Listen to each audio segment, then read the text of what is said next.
Hey everybody, welcome to Slash Bash, where today I am bringing you another Choosing Beggar Reddit video. If you are new to the channel, then subscribe and click on notifications so you don't miss out on the fun. In our first story, a Choosing Beggar couple sue their neighbors for thousands of dollars. Let's jump right in. This happened when I was little, but I still remember being told this by my parents because it was just so insane. My dad used to have a landscaping job. He's always been obsessed with plants, and when my family lived together in a house, he had an unbelievable amount of plants outside. One of the plants he had was a big tree that was planted right next to our back fence. On the other side of the fence were our neighbors, a man and his girlfriend who lived in a trailer together, parked on their own land. The tree branches hung over onto the neighbor's side of the fence, and he decided to never cut them back. One day he was leaving in his car and he ran right into the branches that scratched his car. He immediately tried to blame it on us and told my parents that they were responsible for getting the scratches fixed on his car because it was our tree, even though he decided to not keep it trimmed on his own side. My parents, of course, refused. Even after his car got scratched and he complained about the tree, he still didn't cut the branches. My dad even offered to cut the branches off for him. He said no. A week or two passed and his girlfriend was walking around their yard. She got her jeans caught on one of the branches by her belt loops and she fell down. She sustained no injuries, but her jeans ripped. My dad offered to buy her a new pair of the same jeans, and she declined. They took my parents to court and tried to sue them for thousands of dollars, even though the jeans cost about $20. Her reason for wanting to sue my parents for so much was for the detrimental effect it had on her mental health. Yes, the effect that her jeans ripping had on her mental health. The judge, of course, dismissed the case for how insane it was, and our neighbors just started harassing my parents daily instead. They eventually gave up, but only after accusing my family of hiding aliens in our attic and helping them try to take over the world. They also thought me, about 6, and my brother, about 8, were aliens in disguise, and had yelled at me and my brother saying they would call the FBI on us. I feel there's a little misdirection going on here. I noticed the original poster doesn't actually say that his parents weren't hiding aliens in their attic. Somebody should look into that. In story 2, when our OP comes up with a plan to raise some money for those in need, the response he gets is unexpected. I'm a pixel artist and my friend in the UK renders my drawings so we can make prints and stickers. I'm disabled and waiting to get on disability, so my art is my only income and it's not much at all. Well, with recent layoffs, I posted photos of them in various Facebook groups with the following text. "What's up, you guys? I've got friends in North Dakota who depend on tips to pay their bills, but all the restaurants are closed. So what I'm doing is selling prints of different Nintendo characters that I've drawn. $5 a character and all the cash goes to people who are struggling during this pandemic. Please share this so we can get our people taken care of." A few hours later, I get the following message from a guy in my hometown. Keep in mind, I haven't been home in 2 years, and he is older and on disability. "I'm struggling. How much would you like to give me?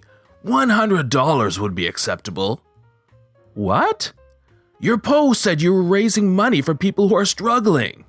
Well, yes, I'm taking orders for my products and giving the money to my friends. How much you want to give me? I'm sorry, I must have been unclear. I don't have any to give until I move product. Well, best wishes, kiddo. Like, dude, I was trying to raise money for people my age who are being affected by the pandemic. Nobody bought any anyway, so I couldn't have given him any money even if I wanted to. In story 3, when a family of choosing beggars invites themselves along on another family's vacation, it doesn't take long for things to go wrong. I'm a 32-year-old female, and I was talking with my mom the other day and mentioned a family we hadn't seen since I was about 10. She told me that after a vacation they joined us on, they decided to stop being friends with them. Here is the story. My parents planned a vacation to take me and my brother, 29, to Yellowstone when we were 8 and 10. They told the other family's parents about the vacation they were planning, and the other family invited themselves to go with us. They figured it would be fun for us to all go together, as they had kids the same age as me and my brother. Not wanting to be rude to the family or cause issues, since we went to a Bible study at their house every Sunday, my parents included them in our plans. My mom warned them the cabins we were staying in were extremely rustic. Think, no walls separating bedrooms, mismatched furniture, and small. They said that would be fine and had my mom book the cabin next to us. Everything seemed to be going pretty well until our vacation actually started. My parents wanted to start driving to Yellowstone fairly early. We live in Utah, so they wanted to leave around 7 or 8 a.m.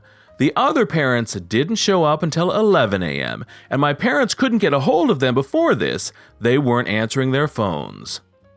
So this ticked my mom off, and she asked the other parents what happened to leaving early, and they told her, "Oh, we like to sleep in on weekends."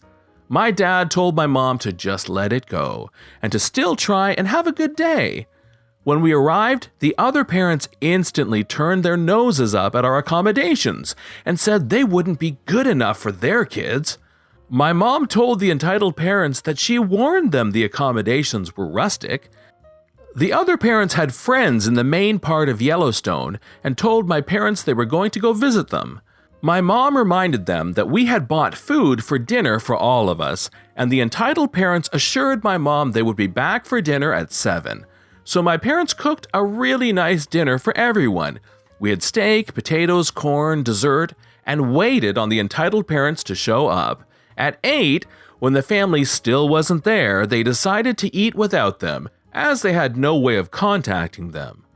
We went to bed, and around midnight, the other parents showed up.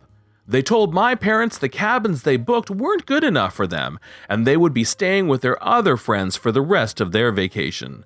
They also said it was a mistake to include my family on their trip because of the cabins that were booked, and they had to start driving so early in the day to accommodate us.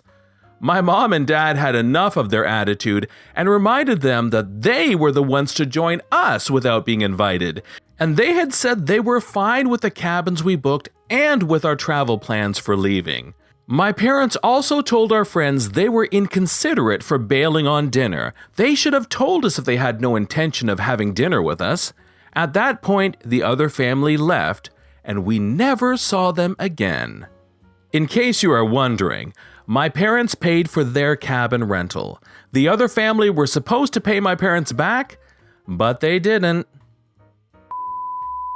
Story 4 shows us a choosing beggar thief who threatens to call the police himself. So it was a sunny day where I live, and I decided to go out and hang out with some friends. The people in the story are me, my friend, and a choosing beggar.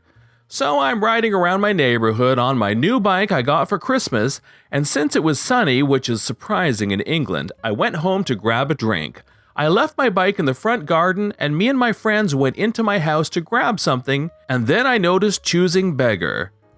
"Bro, there's some guy trying to grab my bike. Who is it?" "I don't know." So I rush up to the front garden, and Choosing Beggar is still trying to pick up the bike. "Bro, get the hell off my bike." "Nah, this is my bike and has been for years." "No, it's not. It's mine." "Prove it." "He doesn't have to prove it. The bike is his." "If you don't all stop harassing me, I'm gonna call the police." "You're the one trying to steal my bike." "It's mine." There are 4 cameras all around the outside of my house, and I'll go through it. This is when Choosing Beggar's face becomes pale because he didn't notice them. He could ring the police on you for theft.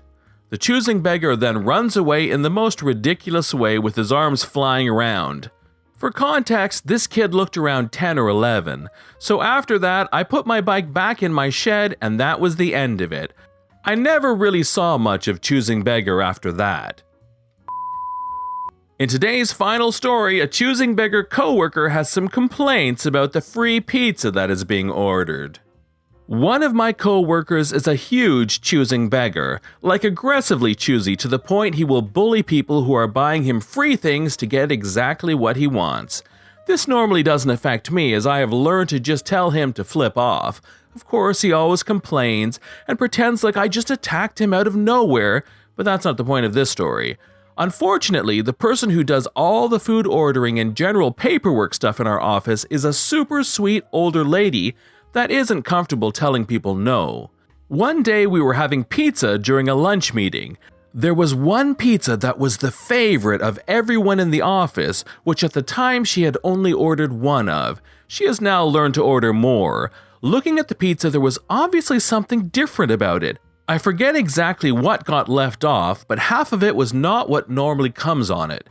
I went and talked to the person who ordered it, and she straight up told me that Choosing Beggar had stood by her desk and basically berated her until she changed half the pizza to be what he wanted because he didn't like some of the toppings. He wanted the whole pizza, but thankfully she made him compromise. It ticked me off because my favorite pizza was ruined, and he bullied this woman who we all affectionately call the office mom. But whatever, right? It's free pizza, I'll just get something else and I'll live. The straw that broke the camel's back was when I noticed that he hadn't even touched the pizza. He was eating a different one. I decided to casually ask why he wasn't touching it. It came to find out that he didn't actually want any during that lunch. He knew he wanted something else, but he figured he might want some leftovers later in the week, so he had her change the order. So basically, this mother flipper bullied a sweet old lady and changed a pizza order for the one pizza everyone in the office wanted, just on the off chance he might want leftovers later. So you want to guess what I did? I ate it. All of it. I didn't want more than one piece, but I ate all 6 pieces of a half pizza just so he couldn't have any. You can bet your butt he complained about it too. I just looked back and was like, oh, sorry. Did you want some during this meeting? Because if I'd known you wanted it today, I would have saved you some. He glared at me for about a week, and I felt like I just ate Thanksgiving dinner, but it was worth it. This has been John from Slash Bash. Thanks for watching. If you've enjoyed the video and want to see more of them, then please hit that subscribe button. We'd love for you to drop a like, share it with your friends, and we will see you in the next one.